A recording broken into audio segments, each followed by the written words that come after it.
You're listening to Montreal Now with Aaron Rand and Natasha Hall on CJAD 800.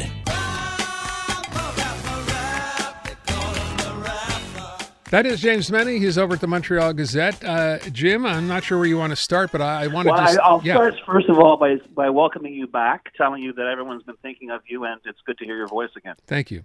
And thank you for the very kind words you said yesterday in that email. I very much appreciate it on the passing of my mom. Thank you again.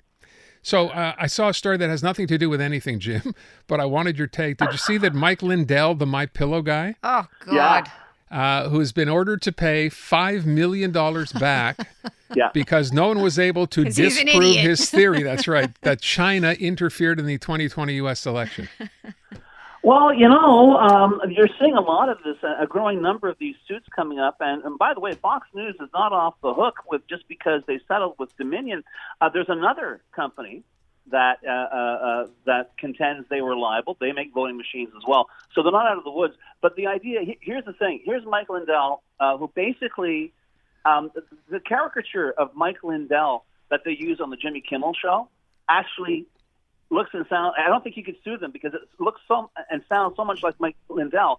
But on the other hand, this is a guy who won't blink if he has to pay $5 million because apparently everyone on earth has his pillows. So, and hence, but this is it. I mean, I think that's the most important thing that's going on here in this entire nightmare that's been going on since 2016 is that maybe finally you just can't say anything, have it picked up and not be questioned and not face any consequence. Yeah, and I think the lawsuit won by Dominion Voting, that settlement, what's almost $780 million US dollars. Apparently, there are others in the pipeline, so it's very interesting to watch. There's another one that's lining up right now, and I'm not sure if, in terms of that case's discovery process, whether some of the extremely damning evidence that was raised in the Dominion case is going to be raised in the second case. But they're far from out of the woods. Let's just say, in this particular, the real-life succession is going to go on for a fifth season. I feel that was good. That's great. I feel like the new excuse is going to be, it wasn't me, it was ChatGPT, it was AI. I didn't do it. Oh, great. It was a robot. See, they're trying to use that too. You're laughing, but who knows? Yeah, no, I know. Jim, let me talk about. I see Régis Lebaume has just been quoted, I guess, saying this. I don't know what the deal is with this tunnel anymore. What was the latest, Jim? It's going to be used for public transit only? Where are we on this? Okay, there is no deal with this. I've said from the get-go that this was a smokescreen. The only thing we didn't hear out of Legault on this was that, the dog ate my feasibility study. I can't tell you what's going on. But here's the thing, guys. Geneviève Guilbeault, and we're chuckling away here. This may be the first time that there's real trouble in CACLAND because the MNAs who went to bat, who staked their seats on this project, just got punked by François Legault. There's no other way to put it. Geneviève Guilbeault, who's a Quebec City area MNA, she is basically, how can I put it, the forlorn hope. She's the one going as transport minister. Well, no, things have changed. There's less traffic on the bridges because of telecommuting, because of the pandemic. So what we're going to do is, instead of having an actual highway, we're going to have a single tube tunnel dedicated to public transit. Bernard Drinville, who's a Lévis MNA, was in tears, apologizing to his constituents and whatever. Although you got to be careful with that one, because I don't know if you guys remember. I know certainly you and I discussed it back in 2015, Aaron, when Bernard Drinville announced he was going to concede to Pierre-Carl Pelledo for the PQ leadership. He also had a kind of a meltdown. So I don't know if this is a common occurrence or what, but I wouldn't read too much into it. Okay. Eric Kerr, the so-called digital transformation minister, who said, this project doesn't go forward, I am going to resign, said, this project isn't going forward, I'm not going anywhere. I'll let the people decide in the next election. And the mayor of Lévis finally piped up and basically saying he is gutted by this decision. He's very, very unhappy with it. And all of a sudden, people in CACLAND are maybe looking at the Legault government as maybe un gouvernement comme les autres. You say one thing and do another.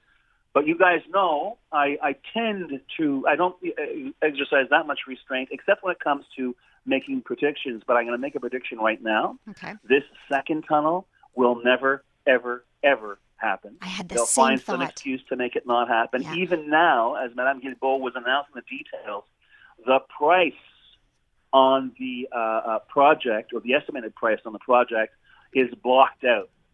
So that's where we are with this. It's always a good sign. Yeah. This is a fiasco. This is something which, if the Liberals are smart, if the opposition are smart, they will hound the CAQ over till the cows come home, because honestly, this is something that resonates very, very strongly in CAQ land. And if people start looking at how, but on the other hand, it's typical conduct from this government. You know, you say one thing, you do the other, you make promises you can't keep. Anyone remember the old proportional representation pledge, signed, sealed, and delivered by François Legault himself? People don't want that, so I'm not going to do that. I think you can only do this kind of, how can I put it, dangerous tap dancing around the truth for only so long until you trip and fall. And I think that's what we saw today, and we'll probably see more of it in the weeks to come.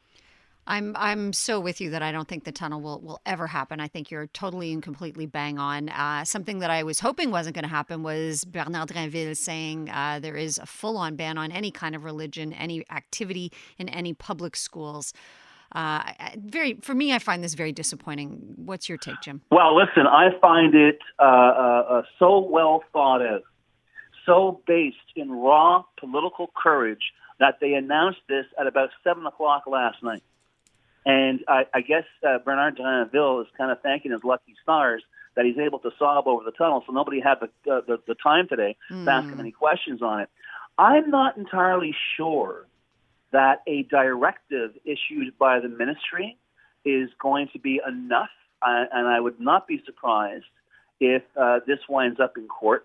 I know there's the whole idea that the Charter of Rights and Freedoms protects freedom of religion. It also protects how certain school centers or school boards are run. Mm-hmm. But I'm not entirely sure that that's going to come into play here. I think, once again, this is emergency damage control. This is Bernard Drinville getting a big keg of political polyfilla, throwing it onto a big crack that he himself opened 2 weeks ago by being so indecisive and clearly uninformed, and he's hoping nobody's going to notice. But I don't think this is over. Well, I find that encouraging. I mean, that to me, I don't know. You know, there's no winning on this situation, though, Jim. I mean, what side? If you're the government here, you've already put your foot in your mouth. You can't shove it down there any but farther. Then you can so just what do you do? Pretend that you didn't say anything and don't do anything about it. Say it and then do step nothing. back and I like to think that somewhere in the deep subterranean headquarters of the Coalition Avenir Québec, there's a big secret warehouse full of shiny things. And every time they get into trouble, they trot one out and wave it around, hoping that everyone else is going to be distracted and they'll look at the new shiny thing. And I got news for you. It's worked so far. But once again, I think when you see how unprepared, how amateurish, how absolutely out of their depth this cabinet and this government is proving to be over and over and over again. All the things that the three of us have ranted about over the past, 4 years in terms of what this government has done. And we're saying, why don't people notice? Well, maybe because it happened in Montreal or whatever, but I got to tell you, people are noticing this.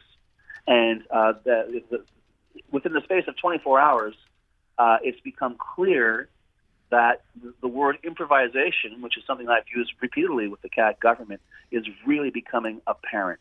And it's going to be very, very interesting.